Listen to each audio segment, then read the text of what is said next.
को। आज हम इस प्रदेश में, इस देश में जाति और धर्म के नाम पर लड़ रहे हैं, मगर किसान और कमेरा आज यहाँ मौजूद है। इस संघर्ष में पूरे देश का किसान और कमेरा साथ खड़ा है। हम सब ने ये जो कच्छाधारी है, चोर है, चकेरे हैं, हर तरीके का आज इस मुद्दे को मैनिपुलेट करने की कोशिश कर रहे हैं। शर्म की बात है, हर घर में बेटी है, हर घर में मां है।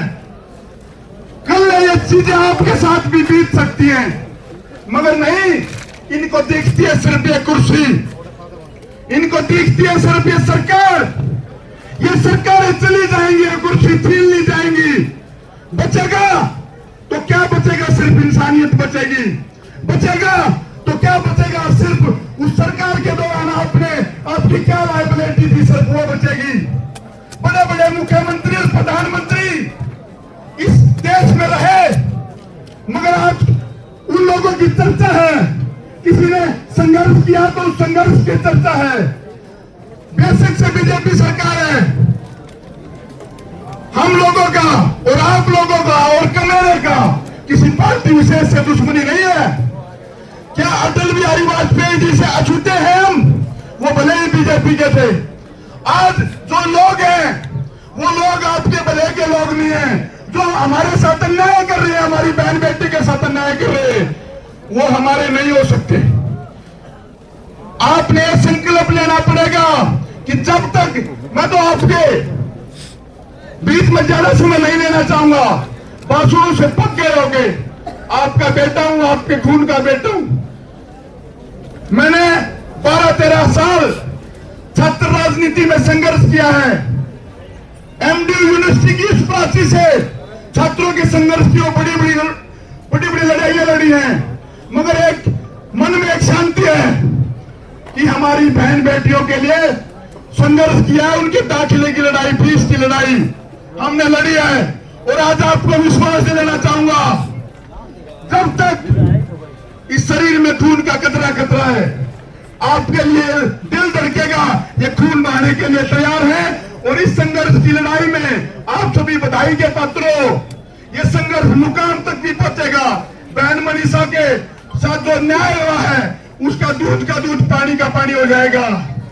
मगर एक दिल झकझोर देने वाली चीज है, आज प्रदेश की सरकार, देश की सरकार बड़े बड़े लेटर लेके आ रही है, हथकंडे अपना रही है। साथियों, क्यों लेकर पड़ रहा है? बात में कोई जोल है क्या? आप इस बात से सहमत हो? कोई न कोई बड़ा आदमी इसमें इन्वॉल्व है। अगर इन्वॉल्व नहीं होता, अगर कोई आम या केस होता तो अब तक सुलझ लेनी थी गुत्थी। मगर ये चीजें जो हो रही हैं, घुमाया जा रहा है, घुमा फिरा कर आपको एक मोड़ पर ले जाकर खड़ा कर दिया जाएगा कि ये जो चीज है ये ऐसे उल्टी, एक एक चीज को, गुत्थियों को जोड़ करके आपके दिमाग को मैनिपुलेट किया जाएगा। बैठ जाए भाई, जहां तक आवाज आ रही बैठ जाए। एक बार आपको करने की कोशिश किया जा रही है, हमारा माइंड वॉश किया जा रहा है, कहीं ना कहीं हमें नहीं लगे कि ऐसा ही हुआ। मगर साथियों, आपके संघर्ष के खिलाफ इस मनीषा के न्याय में हम और आप तन से खड़े रहना पड़ेगा। और किसान और कमेरा इस बात के लिए बधाई के पात्र है। बहन मनीषा के लिए दोनारे लिया, बहन मनीषा को न्याय दो, न्याय दो, न्याय दो। तानाशाही नहीं सहेंगे, नहीं सहेंगे, नहीं सहेंगे। तानाशाह सरकार मुर्दाबाद, मुर्दाबाद, मुर्दाबाद। जय हिंद, जय भारत, इंकलाब जिंदाबाद, जिंदाबाद, जिंदाबाद। ये जो आंदोलन आपका पिछले 5-6 दिन से चल रहा है, इसमें यहाँ से लेके पूरे हरियाणा में हमारे नौजवान भाई सड़कों पे उतरे। सबने सरकार की दुश्मनी, पुलिस की दुश्मनी मोल ली है।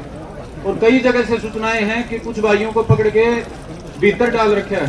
तो ये जिम्मेदारी भी हमारी यहीं से बनती है। आप जो जिम्मेदार यहाँ व्यवस्था संभाल रहे हैं, कमेटी है, कि उन भाइयों को छुटवाने तक सरकार से समझौते का या आंदोलन खत्म करने का कोई फैसला ना ले। मेरा ये सुझाव है।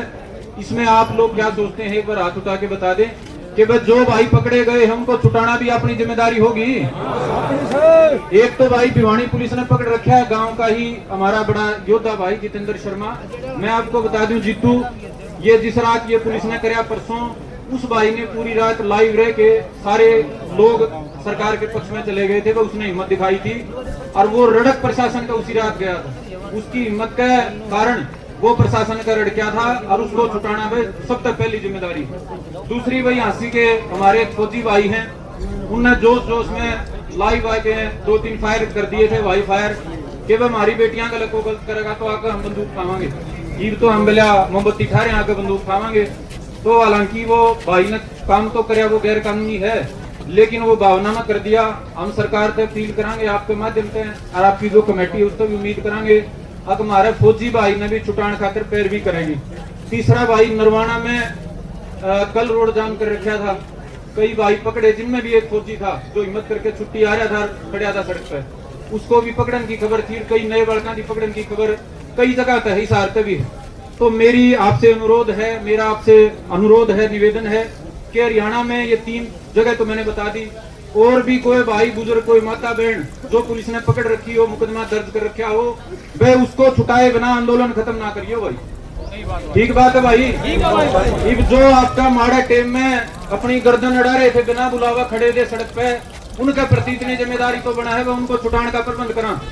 तो भाई सरकार का प्रशासन के CID वाले भाई बैठे हैं, वे व्यक्तिगत तौर पर हमारा संदेश है, पहले तो ये धरना कमेटी जो धरना लग रहा है उनकी तरफ से सर्वसम्मति का फैसला कि जो हमारे भाई जितेंद्र शर्मा पकड़ रखे हैं भाई उनको छोड़े बिना समाधान नहीं होगा। भाई जितेंद्र जीतू को छोड़े बिना यदि सरकार सोचे कि आंदोलन खत्म हो जाएगा और चीजें हो जाएंगी, हमने चाहे बाद में लड़ना पड़ोगा अगर और कोई सहमत ना हो, लेकिन हमारे भाई ने सरकार का दर्रा दुआन खातर बहुत गणे भाई रड़क रहे हैं। ये 10-12 पत्रकार रड़क रहे हैं जिनने आपकी पैरवी करी, बिना पत्रकारों के आंदोलन आगे नहीं इतना बड़ा बना था, इनने पैरवी करी, पूरा हरियाणा में बात गई। और कल किसी पत्रकार भाई के साथ भी कुछ गलत होगा तो वे पहले तो धरना कमेटी का अनुरोध है, भाइयों का अनुरोध है, और उसके बाद को नौबत आई तो किसी भाई ने घबराने की जरूरत नहीं है। हम खड़े हैं भाई, किसी पत्रकार भाई पे, नौजवान भाई पे कोई पुलिस वाला कोई सरकार वाला को बहस काटने की कोशिश करेगा तो चाहे 2 दिन बाद, 2 महीने बाद, 2 साल बाद भी आपका साथ खड़े हैं, आपको अकेला नहीं छोड़ेंगे। धन्यवाद भाई सभी का। बिल्कुल सही बात भाई इस भाई की, जो साथी हमारे इस अन्याय के खिलाफ न्याय दिलाने के लिए हमारे साथ कंधे से कंधा मिला के लड़ रहे थे और उनको गैर कानूनी तरीके से सरकार ने गिरफ्तार किया है, तो हमारी भी जिम्मेवारी बनती है कि उनको सरकार